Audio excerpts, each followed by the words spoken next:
Assalamualaikum warahmatullahi wabarakatuh. Salam sehat dan salam sukses luar biasa.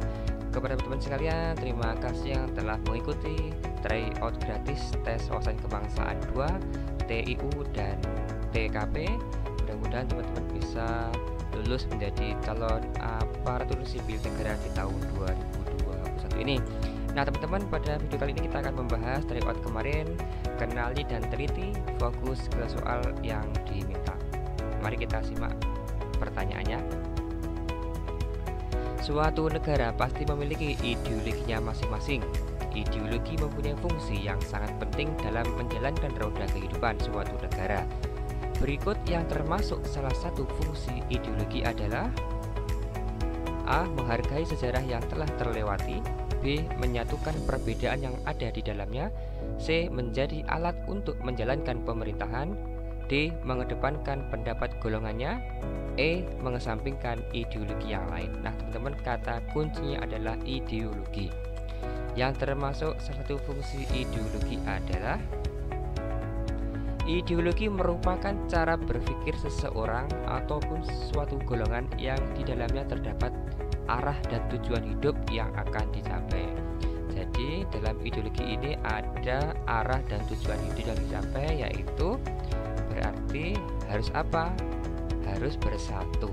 Jadi yang tepat adalah yang B, menyatukan perbedaan yang ada di dalamnya.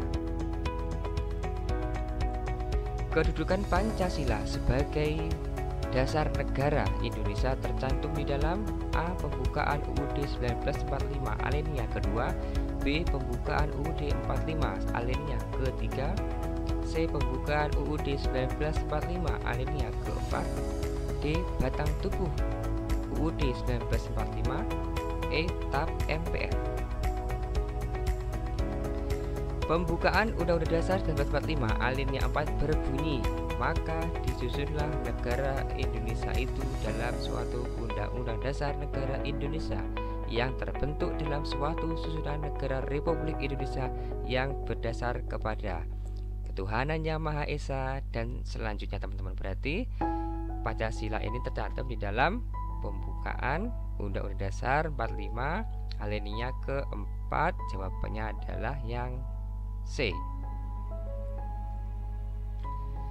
Negara Indonesia melindungi segenap bangsa dan seluruh tumpah darah Indonesia merupakan penjabaran Pancasila sila ke A1, B2, C3, D4, E5. Kata kuncinya adalah teman-teman sini adalah melindungi segenap bangsa dan seluruh tumpah darah Indonesia.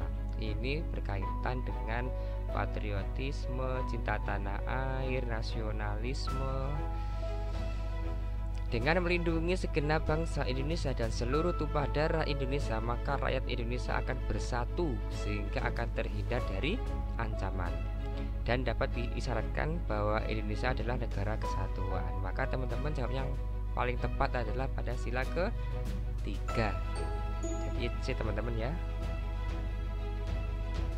Salah satu contoh pengamalan sila kemanusiaan yang adil dan beradab adalah: A. Setiap warga negara berhak mendapatkan pendidikan. B. Kedaulatan berada di tangan rakyat. C. Kemerdekaan untuk mengeluarkan pendapat. Atau D. Pemungutan pajak.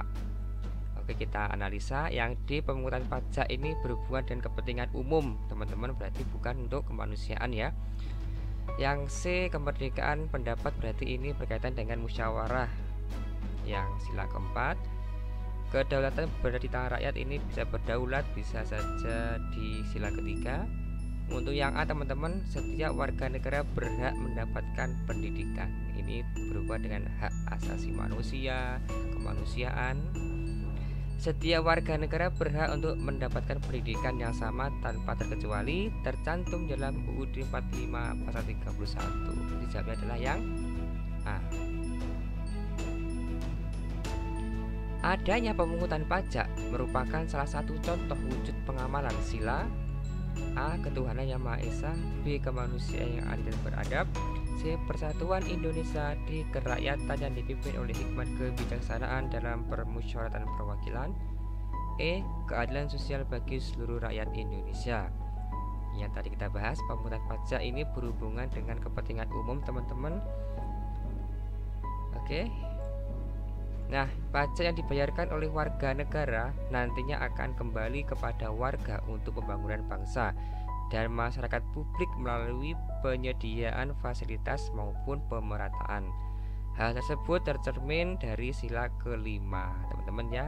Jadi keadilan sosial, memungut pajak nantinya untuk pembangunan dan untuk kesejahteraan bersama. Yang E, keadilan sosial. Bergotong royong dan saling menjaga kerukunan hidup bermasyarakat merupakan salah satu contoh bahwa Pancasila mengandung nilai A. instrumental, B. dasar, C. praktis, D. dinamis atau E. pragmatis.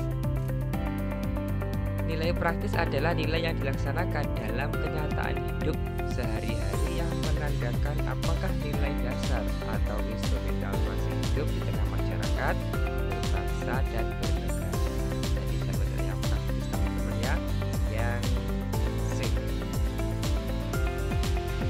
Mengembangkan rasa cinta tanah air dan rela berkorban untuk bangsa adalah salah satu pengamalan sila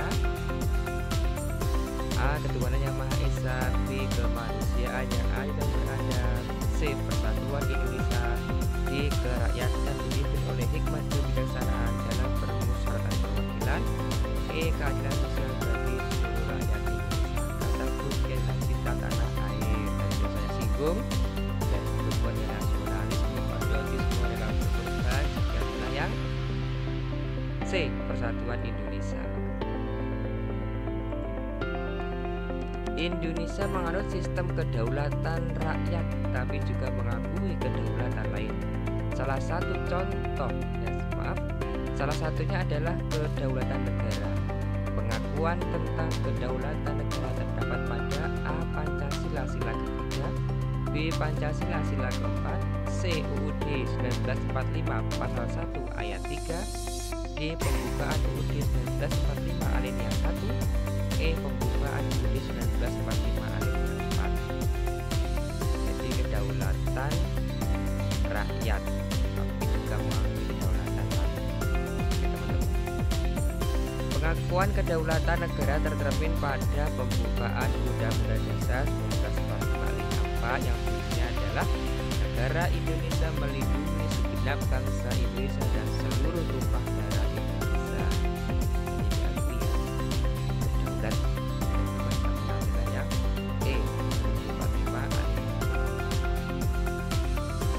Demokrasi yang digunakan di Indonesia adalah demokrasi Pancasila. Salah satu prinsip demokrasi Pancasila adalah berkedaulatan rakyat. Maksudnya adalah A. Negara harus menghargai hak asasi setiap warga negaranya. HAM tentunya, bukan ya. B. Lembaga negara mempunyai fungsi dan tugasnya masing-masing. Kira-kira bukan ya. C. Negara harus mengutamakan kepentingan rakyatnya daripada kepentingan golongan. Bisa jadi. D. Adanya demokrasi Pancasila untuk mencapai kesejahteraan bersama. Bisa jadi juga. Atau E. Tujuan yang hendak dicapai dengan demokrasi Pancasila, yaitu keadilan sosial bagi seluruh rakyat Indonesia. Nah, teman-teman, demokrasi Pancasila yang berdasarkan berkedaulatan rakyat maksudnya adalah harus mengutamakan kepentingan rakyat karena para wakil rakyat dipilih oleh rakyat untuk dapat mengaspirasikan suara rakyat. Oleh karena itu, kepentingan rakyat harus didahulukan. Maka jawabnya adalah yang C. Menjalankan pemerintahan yang bersih tanpa adanya kecurangan seperti korupsi merupakan pengawalan sila ke.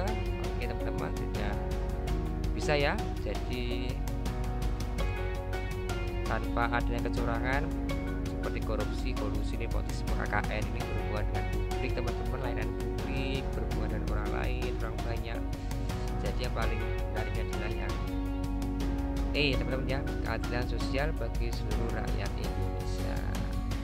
Baik teman-teman, mungkin cukup sekian untuk pembahasan TWK pada hari ini. Mudah-mudahan dapat bermanfaat dan teman-teman nanti bisa melihat gambaran, dan mudah-mudahan nanti bisa ketemu lagi dalam video selanjutnya untuk pembahasan teori. Terima kasih, selamat beraktivitas dan selamat belajar. Assalamualaikum warahmatullahi wabarakatuh. Salam sehat dan salam sukses luar biasa.